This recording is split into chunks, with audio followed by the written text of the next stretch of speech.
Assalamualaikum warahmatullahi wabarakatuh. Perkenalkan, nama saya Nur Amalia, NIM 207111944. Saya mahasiswa semester 5 dari jurusan Pendidikan Matematika, Fakultas Tarbiyah dan Keguruan Universitas Islam Negeri Alauddin Makassar. Baik teman-teman, pada video kali ini saya akan melakukan simulasi mengenai proses pembelajaran dengan menggunakan model problem based learning, di mana pembelajaran dengan problem based learning ini mempunyai beberapa sintaks, yaitu yang pertama ada orientasi masalah, yang kedua yaitu mengorganisasi kegiatan, yang ketiga yaitu membimbing penyelidikan, yang keempat yaitu menyajikan hasil, dan yang kelima yaitu analisis dan evaluasi. Dan adapun video ini dibuat untuk memenuhi salah satu tugas final dari mata kuliah model pembelajaran. Nah, pada video ini saya akan menggunakan kompetensi dasar dari pembelajaran matematika kelas 11 yang KD-nya yaitu KD 3.3 yang menjelaskan matriks dan kesamaan matriks dengan menggunakan masalah kontekstual dan melakukan operasi pada matriks yang meliputi penjumlahan, pengurangan, perkalian skalar, dan perkalian serta transpos. Dan untuk KD 4.3-nya yaitu menyelesaikan masalah kontekstual yang berhubungan dengan matriks dan operasinya. Nah, pada video kali ini yang akan disimulasikan yaitu pada kegiatan pertama dari pembelajaran matriks pada kelas 11 yang membahas mengenai membangun konsep dasar dari matriks. Nah, adapun tujuan pembelajaran yang diharapkan akan dicapai dari setelah melakukan proses pembelajaran ini yaitu yang pertama menuliskan permasalahan nyata dalam bentuk matriks, dan yang kedua yaitu menjelaskan konsep matriks. Baik, langsung saja kita masuk pada simulasi pembelajaran dengan menggunakan model problem based learning pada pembelajaran matematika.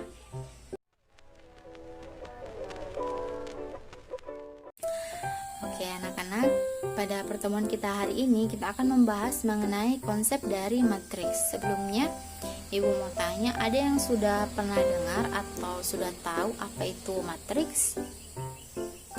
Belum? Oke, enggak apa-apa ya. Jadi karena belum ada yang belum dengar atau belum tahu mengenai matriks, ada yang tahu mengenai apa itu baris atau kolom? Oke, sudah ada? Coba Lina bisa disebutkan contohnya, apa itu baris ataupun kolom? Silahkan.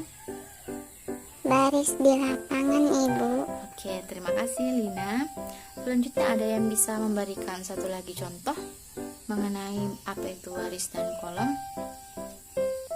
Oke, Lisa silahkan. Susunan keramik di lantai, Ibu. Oke, terima kasih Lisa. Oke, jadi sudah benar ya yang disebutkan teman-temannya tadi. Contohnya itu seperti posisi siswa berbaris di lapangan ataupun susunan keramik di lantai. Nah, dari susunan ini, susunan keramik di lantai atau susunan siswa saat berbaris di lapangan, inilah yang disebut sebagai pola baris dan kolom. Nah, dari susunan baris dan kolom inilah kita akan mengetahui apa itu matriks. Nah, sebagai contoh di sini Ibu punya tabel. Tabelnya itu mengenai tabel dari harga karcis memasuki suatu taman bermain. Nah, dilihat tabelnya di sini.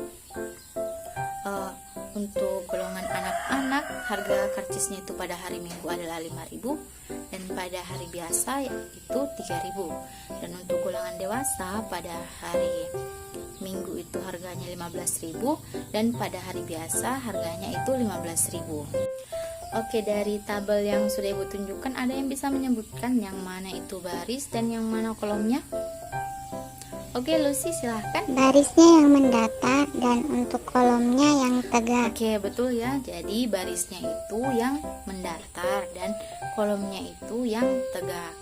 Oke, jika kita lihat tabelnya ini, jika kita hilangkan kepala baris dan kepala kolomnya, maka yang akan tersisa itu adalah harga dari setiap karcis, baik itu pada golongan anak dan golongan dewasa pada hari Minggu dan hari biasa. Nah, dari yang tersisa ini kita dapat menuliskan ke dalam bentuk matriks dengan cara menambahkan kurung siku.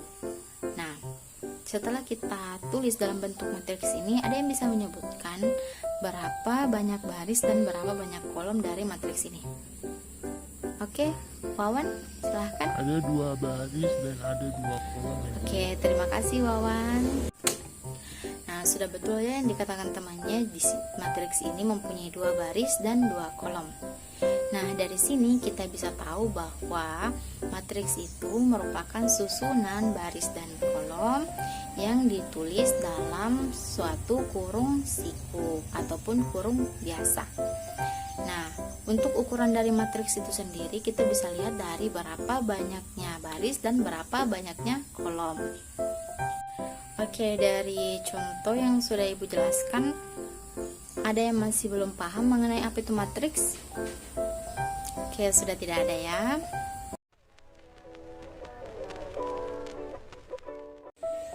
Oke, baik anak-anak, untuk kegiatan selanjutnya Ibu akan memberikan sebuah permasalahan yang nantinya akan kalian selesaikan secara berkelompok. Tolong didengarkan baik-baik ya. Jadi, adapun permasalahan yang akan kalian selesaikan di sini yaitu tolong didengarkan baik-baik. Keluarga Budi hendak melakukan wisata ke beberapa tempat yang ada di Pulau Jawa. Untuk memaksimalkan waktu liburan, dia mencatat jarak antara kota-kota tersebut sebagai berikut. Jarak dari Bandung ke Semarang yaitu 324 km. Dari Semarang ke Yogyakarta yaitu 225 km. Dan jarak dari Bandung ke Yogyakarta adalah 484 km. Nah, susunlah jarak antar kota tujuan wisata keluarga Budi tersebut jika perjalanannya dimulai dari kota Bandung. Nah, yang pertama, buatlah dalam bentuk matriksnya. Yang kedua, berapakah baris dari matriks tersebut, berapakah kolomnya, dan berapakah ukuran dari matriks yang telah kalian buat. Oke, jadi semuanya sudah catat ya permasalahan yang harus diselesaikan. Oke, nah karena permasalahan ini akan diselesaikan secara kelompok, jadi Ibu minta semuanya berkumpul di masing-masing kelompoknya. Di kelas ini sudah Ibu bagikan kelompoknya. Oke, silahkan berkumpul di kelompoknya masing-masing. Oke, karena semuanya sudah berkumpul di kelompoknya masing-masing, sebelum mengerjakan Ibu akan tanya terlebih dahulu. Di sini semuanya sudah tahu apa yang harus dikerjakan apa yang harus pertama kali dikerjakan dari permasalahan ini? Oh, sudah? Coba kelompok 1 mungkin bisa disebutkan apa yang harus dilakukan pertama kali dari menyelesaikan permasalahan ini. Membuat tabel, Ibu. Oke, betul ya, yang pertama harus kita buat itu tabelnya, tabel dari perjalanan liburan keluarga Budi ini. Nah, selanjutnya setelah kita membuat tabelnya, ada yang bisa menyebutkan apa yang harus kita lakukan selanjutnya? Mungkin dari kelompok 2? Dibuat ke dalam bentuk matriks, Ibu. Oke, betul ya, setelah tabelnya kita buat, lalu kita menyajikan dalam bentuk matriks. Nah, setelah kita membuat dalam bentuk matriks, apalagi yang harus kita lakukan? Langkah selanjutnya yang harus kita lakukan itu apa? Kelompok 3 mungkin bisa disebutkan langkah selanjutnya. Banyak baris, kolom, dan ukuran matriks. Oke, betul ya, langkah selanjutnya yaitu kita menentukan berapa barisnya, berapa kolomnya, dan berapa ukuran dari matriks tersebut. Oke, karena Ibu rasa semua kelompok sudah paham bagaimana langkah-langkah yang harus dilakukan untuk menyelesaikan permasalahan ini, jadi semuanya silahkan mengerjakan dan Ibu harap setiap anggota kelompok itu berperan aktif di dalam menyelesaikan ini. Nah, nantinya Ibu akan memeriksa bagaimana perkembangan dari setiap kelompok. Oke, kelompok 1 bagaimana perkembangan penyelesaiannya? Ada masalah? Oh, tidak ada. Oke, silahkan dilanjut ya. Untuk kelompok 2 bagaimana? Sudah masuk pembuatan matriksnya. Oke, ada masalah? Oke, tidak ada. Silahkan dilanjutkan, nanti dipresentasikan ya. Untuk kelompok 3 bagaimana? Sudah masuk membuat matriksnya juga. Oke, silahkan dilanjutkan ya. Jika ada masalah tolong ditanyakan ya. Oke, bagaimana anak-anak? Semua kelompok sudah selesai? Apakah sudah selesai semua? Baik, jadi selanjutnya Ibu akan minta perwakilan dari satu kelompok untuk mempresentasikan hasil dari penyelesaian masalah yang telah diberikan. Oke, ada kelompok yang ingin mengajukan diri untuk mempresentasikan hasil pengerjaan kalian? Kelompok 3? Oke ya, kelompok 3, silahkan. Baik, saya akan menjelaskan penyelesaian dari permasalahan yang diberikan. Jadi yang pertama yang harus kita buat yaitu tabel mengenai jarak antar kota yang dilalui keluarga Budi dalam melakukan wisata. Nah, dapat dilihat ini merupakan tabel perjalanannya. Setelah itu kita sajikan dalam bentuk matriks dengan menghilangkan kepala baris dan kepala kolomnya. Maka didapat matriks A sama dengan baris pertama 0324 484, 324 0225, 484 225 0. Nah, untuk banyak baris dan kolomnya dapat kita hitung. Banyak baris dari matriks ini adalah 3 dan banyak kolom dari matriks ini adalah 3. Maka order dari matriks ini adalah 3 kali 3. Oke, terima kasih dari kelompok 3. Beri tepuk tangan untuk kelompok 3 atas presentasi yang telah dilakukan. Oke, mungkin dari kelompok 1 atau kelompok 2 ada yang ingin ditanggapi atau ditambahkan dari presentasi yang telah dilakukan oleh kelompok 3? Ada? Oke, tidak ada. Baik. Oke, untuk kelompok 3 silahkan kembali ke tempatnya.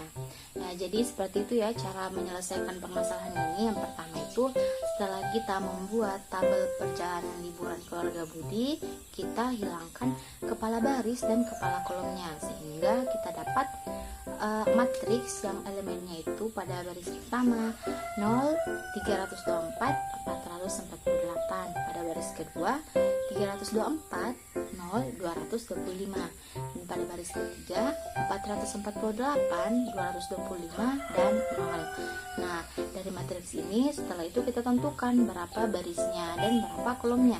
Nah, kita lihat pada matriks ini barisnya itu ada 1, 2, dan 3. Maka barisnya itu ada 3 dan kolomnya kita juga lihat kolomnya ada berapa. Dilihat 1, 2, 3, maka kolomnya juga ada 3 sehingga ukuran atau ordo dari matriks ini yaitu matriks dengan ordo 3 kali 3.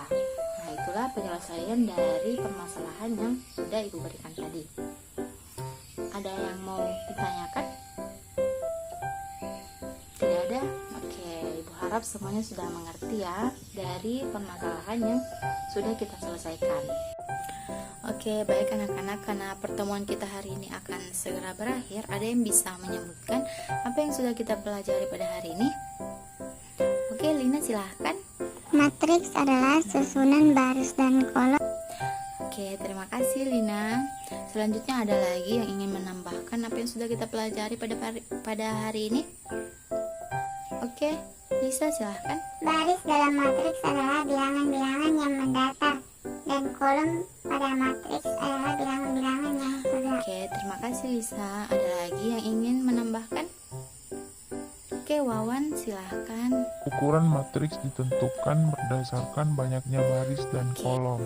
Oke, terima kasih Wawan. Jadi sudah betul ya apa yang disampaikan oleh teman-temannya. Jadi suatu matriks itu merupakan susunan bilangan berbentuk persegi atau persegi panjang yang diatur menurut baris dan kolom dan ditempatkan dalam tanda kurung biasa atau tanda kurung siku.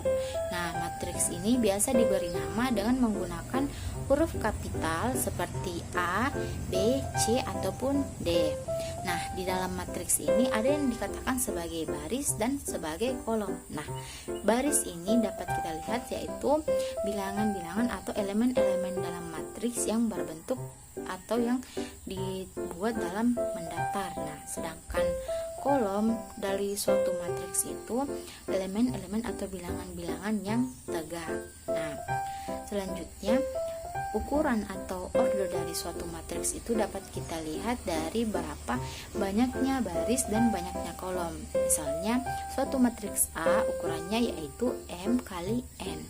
Nah, sekian untuk pertemuan kita hari ini. Terima kasih. Wassalamualaikum warahmatullahi wabarakatuh.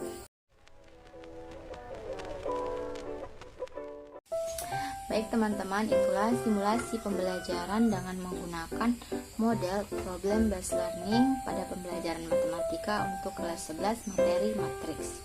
Sekian dari saya, semoga bermanfaat. Assalamualaikum warahmatullahi wabarakatuh. Terima kasih.